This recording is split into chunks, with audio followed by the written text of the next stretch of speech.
Army act में अगर civilians को लाना होता तो इसमें अलग से लिखा जाता। फौजी अदालतों में सिविलियन ट्रायल केस में वजारत दिफा के वकील ख्वाजा हारिस के जवाब में दलाइल मुकम्मल हो गए। आइंदा समाअत पर अटॉर्नी जनरल दलाइल देंगे। जस्टिस अमीनुद्दीन की सरबराही में 7 रुकनी आईनी बेंच ने केस की समाअत की। अदालत ने ख्वाजा हारिस को आज दलाइल मुकम्मल करने की हदायत की। दौरान समाअत जस्टिस हसन अजहर रिजवी ने इस्तफसार किया कि पिक एंड चूज किस तरह से किया गया। वकील ख्वाजा हारिस ने दलाइल में कहा कि पिक एंड चूज वाली बात नहीं है, जो जुर्म हो इसके मुताबिक देखा जाता है। केस नौयत के मुताबिक इंसदाद दहशतगर्दी अदालत या मिलिट्री कोर्ट में भेजा जाता है। जस्टिस मुसरत हलाली ने रिमार्क्स दिए कि क्या सिविलियन इसके जुमरे में आते हैं। यहाँ पर बात सिर्फ फोर्सेस के मेंबर को डिसिप्लिन में रखने के लिए है। जहाँ पर क्लियर होगी ये सिर्फ मेंबर्स के लिए, वहाँ पर मजीद क्या होना है। जस्टिस हसन अजहर रिजवी ने कहा कि अगर कोई सिविलियन आर्मी इंस्टॉलेशंस पर हमला करता है तो इसका इससे क्या ताल्लुक है। जस्टिस नईम अख्तर अफगान ने रिमार्क्स दिए कि सिर्फ मेंबर्स के लिए है और अगर आर्मी एक्ट में सिविलियंस को लाना होता तो फिर इससे अलग से लिखा जाता। 1973 के आइन में बहुत सी चीजें पहले वाले 2 आइन की चीजें वैसे की वैसे आ गईं।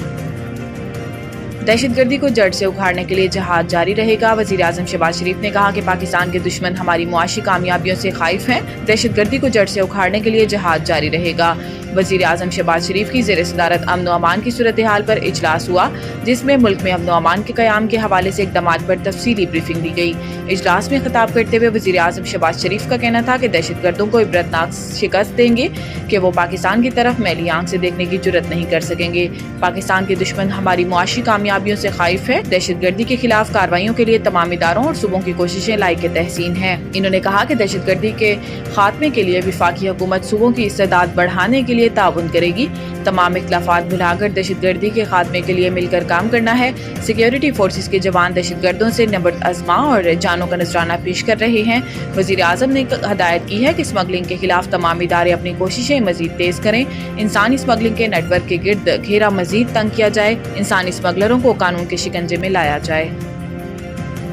इलेक्शन कमीशन ने PTI intra party election case का हुक्मनामा जारी कर दिया। हुक्मनामे के मुताबिक PTI intra party election case के जवाबदेह को 23 अप्रैल 2024 को नोटिस जारी किया गया, जबकि PTI intra party election case पहली बार गुज़िश्ता साल 30 अप्रैल को समाअत के लिए मुकर्रर हुआ।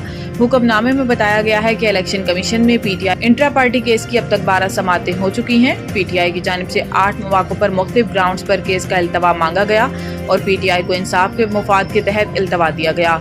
इलेक्शन कमीशन के हुक्मनामे में यह भी बताया गया है कि पीटीआई ने खुद लाहौर हाई कोर्ट से राब्ता किया और हुक्मनामा हासिल किया। लाहौर हाई कोर्ट के हुक्मनामे को 1 साल हो चुका। लाहौर हाई कोर्ट ने कमीशन के आगे कार्रवाई पर हुक्म इम्तना नहीं दिया। शरह सूद में कमी से इनकार। ट्रंप अमरीकी मरकजी बैंक के चेयरमैन की बरतरफी पर तुल गए। अमरीकी सदर डोनाल्ड ट्रंप ने सेंट्रल रिजर्व बैंक के चेयरमैन जेरोम पावल से शदीद तनकीद करते हुए कहा कि इनकी बरतरफी में ताखीर नहीं होनी चाहिए। जेरोम पावल शरह सूद कम करने की सदर ट्रंप की बात मानने से इनकार कर रहे हैं, जिस वजह से सदर ट्रंप ने इन्हें शदीद तनकीद का निशाना बनाते हुए इनकी बरतरफी का इरादा जाहिर किया है। जेरोम पावल का कहना है कि ट्रंप इंतजामिया की तिजारती पॉलिसियाँ खास तौर पर भारी टैरिफ अमरीकी मईशत पर गैर मामूली असर डाल रही है और फेडरल रिजर्व बैंक को दुहाइयों से कभी ऐसी सूरत हाल का सामना नहीं रहा। इन्होंने मजीद कहा कि अमरीकी सदर उन्हें मुद्दत खत्म होने से पहले बरतरफ नहीं कर सकते, क्योंकि अमरीकी कानून इस बात की इजाजत नहीं देता। जेरोम पावल को पहली बार 2018 में सदर ट्रंप ने ही फेडरल रिजर्व का सरबराह मुकर्रर किया था और तब भी ट्रंप उनसे नाराज ही रहते थे।